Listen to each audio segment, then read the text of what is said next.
आने ये देने का भी काम करते आए हैं, ज्ञान देने का काम करते आए हैं, दुख हरने का काम करते आए हैं, ये सब कुछ करते आए हैं। और जो ये देने का काम करते आए हैं, हम आपने जो इनसे मांगा वो पाया। आज भी कहा जाता है कि हम आप शिष्य बने, भक्त नहीं बने। भक्त की मार्ग बड़ी लंबा होता है और अध्यात्म में देखेगा। कुछ हमने उस राहों पर चला था। मेरे साहब जी जब 14 साल इस साधना की तरफ चले तो इसका कष्ट मेरे साहब जी ही जानते होंगे कि 14 साल में इस साधना में कितना मेहनत करना पड़ा। तो ये भक्ति का मार्ग लंबा होता है। भक्ति भी लोग कर सकते हैं और करते हैं, लेकिन जो इस गुरु शिष्य का जो रिश्ता होता है ये नजदीकी होता है। शिष्य के पास कुछ नहीं तभी याद करेगा, सरकार मैं आपका शिष्य हूँ, मुझ पर दया कर दीजिए। ये आपके हमारे गुरुदेव इतनी दयालु हैं कि इनके दया से आपका मेरा जो हम आप कहते हैं कि भाई बहुत परेशान दुखी है, उन्हीं की दया से दुख जा रहा है। आपके हमारे अंदर जो मानसिक कष्ट है उन्हीं की दया से मानसिक कष्ट आपका मेरा मिटता जा रहा है। शारीरिक कष्ट है उन्हीं के दया से ये आपके मेरे शारीरिक आपका जो कष्ट है मिटता जा रहा है। आने आपको हमें जब सुख मिलेगा तो वो दया करेंगे तभी सुख मिलेगा, लेकिन उनका काम है आदेश से जो चर्चा करना। शिष्य के लिए गुरु जी कहे हैं कि जो तुम करते हो वही दूसरे से कहना। आने एक शिष्य जो करता है वही एक दूसरे भाई बहन से कहेगा, उससे ज्यादा नहीं कहना है। हमने से गुरु को अपना गुरु बनाया, शिष्य बना और उनसे दया की याचना किया।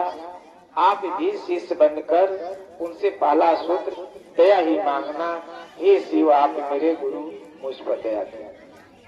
जब दया होगी तो अपने आप भी अपने अनुभूतियों के आधार पर वह गुरु की महिमा का गुणगान आप भी करेगा, हम भी करेंगे कि यह गुरुदेव की दया है जो हमारा दुख कम हुआ है। वह चर्चा का विषय बन जाता है। आइए हम उनको प्रणाम किया जाएगा। कहा गया है कि हमारे गुरु जी के मुख से एक एक शब्द निकला हुआ कि 5 अक्षर का मंत्र बना है जो नमः शिवाय, जो सांस पर आता है जाता है।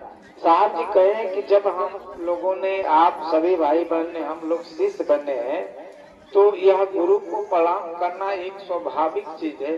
तो आइए शिष्य बने तो उनको कैसे प्रणाम किया जाए, यह महामंत्र इस मंत्र के ही माध्यम से प्रणाम किया जाए ताकि गुरु को प्रणाम निवेदित करना ये जरूरी है।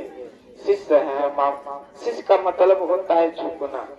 आज भी कहा जाता है, देखिए पहले लोग कहते हैं कि जमाना बदल गया। मैं तो यही सोचता हूँ, न तो धरती बदली, न सूरज बदला, न चांद बदला। लोग कहते हैं कि जमाना बदल गया। इंसान वही है, सुबह शाम वैसे ही होता है, जो भोजन है वही है, लेकिन हम आप कहते हैं आपकी हमारी सोच बदल गई। कुछ बदला नहीं है, जमाना बदला नहीं है भाई। 3 युग तो बीत गया है, कलयुग है। अब इसमें क्या बदला है भाई? सतयुग त्रेता द्वापर बीत गया, कलयुग है। इसकी आयु मात्र 4,32,000 वर्ष है।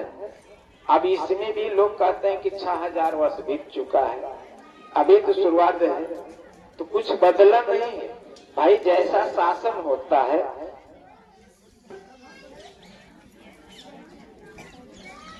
भाई, जैसे ठंड का महीना आएगा तो ठंड में हर इंसान को गर्म कपड़ा चाहता है, और जब गर्मी का महीना आ जाएगा अब ठंडा कपड़ा चाहेगा।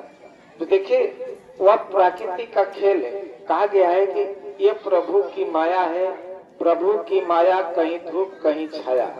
फिर यहाँ कहा गया है कि इनकी माया कोई समझ नहीं पाया, जिसने समझा सब कुछ पाया।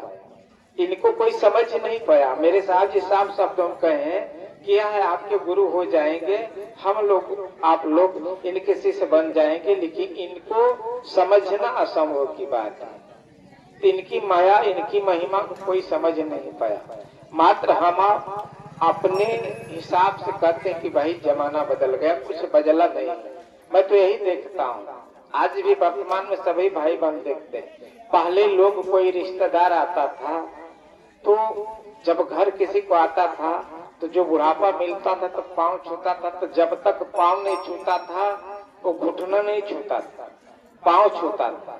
जब इंसान पांव छूता है तो छूने वाला पांव उसका जो छूता है, किसी भाई बहन का कोई पांव छूता है तो उसका शरीर पूरा झुक जाता है, एकदम झुक जाता है। और जब झुक जाता है तो जिसका जो पांव छूता है वो बुढ़ापा है, वह उनका हाथ आपके मेरे ऊपर, सर के ऊपर चला जाता है, अपने आप चल जाता है।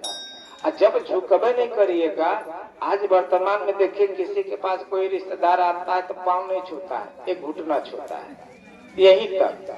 आप बताइए वो झुकबे नहीं करेगा तो जब झुकेगा नहीं तो आशीर्वाद देने वाला कहाँ से देगा भैया? उसका सर आपसे ऊंचा ही रहेगा। कहा जाता है किसी से विद्या लिया जाता है, किसी से आशीर्वाद लिया जाता है तो झुकना पड़ता है। मेरे साहब जी साफ शब्दों में कहे हैं कि झुकना सीखो, और झुकना सीख जाओगे तो महागुरु महादेव का चेला बन जाओगे। इसलिए कि मेरे प्रभु जब राम मिलते थे तो राम को भी प्रणाम करते थे, किस भगवान मिलते थे तो किस भगवान को प्रणाम करते थे। इसलिए इनको कहा गया है देवों में देव महादेव, इसलिए कि सबका सम्मान करते थे, वो अपने को बड़ा नहीं समझते थे। मेरे त्रिलोकीनाथ मेरे गुरुदेव, जबकि इनके जटा में गंगा माँ है, बगल में माँ भगवती विराजमान है, फिर भी ये अपने को बड़ा नहीं समझते, सबका सम्मान करते। और सभी लोगों ने इतना सम्मान किया कि इनको सबसे श्रेष्ठ चुन दिया गया। कहा गया है त्रिभुवन त्रिलोकीनाथ, आने त्रिभुवन त्रिलोकीनाथ, जिनकी माया तीनों लोकों में विराजमान है। आज भी कहा जाता है कि देवों में देव महादेव, आने देवताओं में सबसे श्रेष्ठ आपके हमारे गुरु जी हैं। ये अपने से श्रेष्ठ नहीं बने, इनको सभी देवताओं ने चुना है कि आप सबसे महान हैं। आपकी इच्छा से जगत है, आपकी इच्छा से धरती है, आपकी इच्छा से इस पर सब जीव चलते हैं। हम आप उनके शिष्य बने। भजन 3 सूत्र का है, चाहे कभी भी दया मांग सकते हैं हम आप, चाहे कहीं भी मांग सकते हैं। ये नहीं है कि बैठ कर ही दया मांगेंगे, दया तो कोई काम में भी दया की याद आ जाएगी, और वहाँ आपका मेरा लगन गुरु से भी लगा रहेगा, यहाँ आपका मेरा काम भी हो जाएगा। चर्चा की जो बात होती है एक दूसरे से कहना है, ये अपने आप हो जाएगा। जब किसी से मुलाकात होगी तो हाल चाल में लोग चर्चा की बात उभार देते हैं। देखिए मैंने जब चल रहा था, अभी चर्चा में आ रहा था, तो मैंने कंडक्टर साहब को पैसा दिया, कोई बात नहीं, कोई परिचय नहीं। जब वो मेरे हाथ में उन्होंने कंगन देखा तो कहा भैया आप श्री गुरु चर्चा में जा रहे हैं? हमने कहा साहब ऐसा तो है, दीवार का मौका है, लेकिन गुरु जी का चर्चा है, जाना ही जरूरी है। जब उनके तरफ मैंने निगाह देखा तो वो भी कंगन पहने हुए हैं, वो भी कंगन पहने हुए हैं, हमसे बड़ा बड़ा भी पहने हैं। हमने समझ गया कि शिष्य परिवार की भाव है।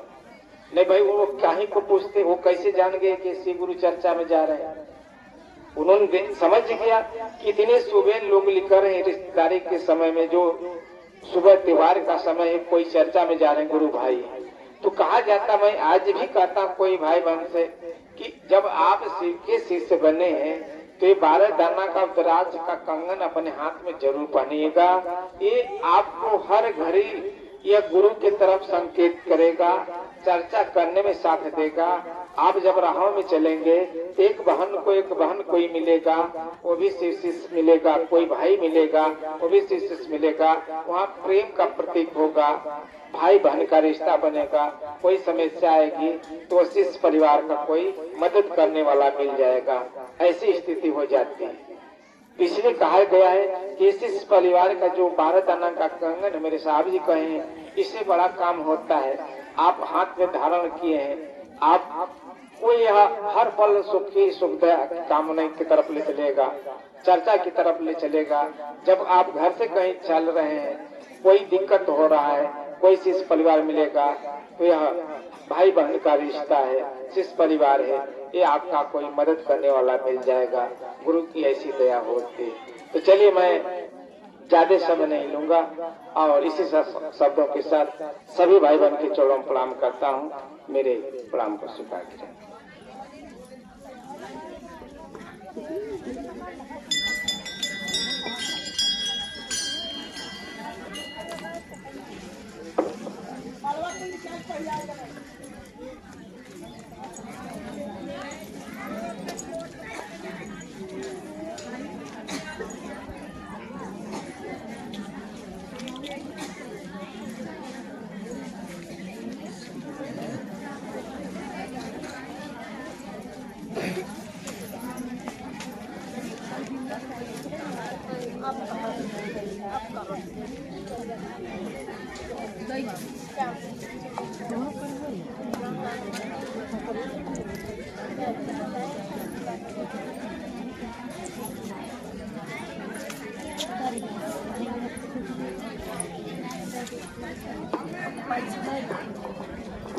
हेलो, चलिए चर्चा की कड़ी को आगे बढ़ाते हैं।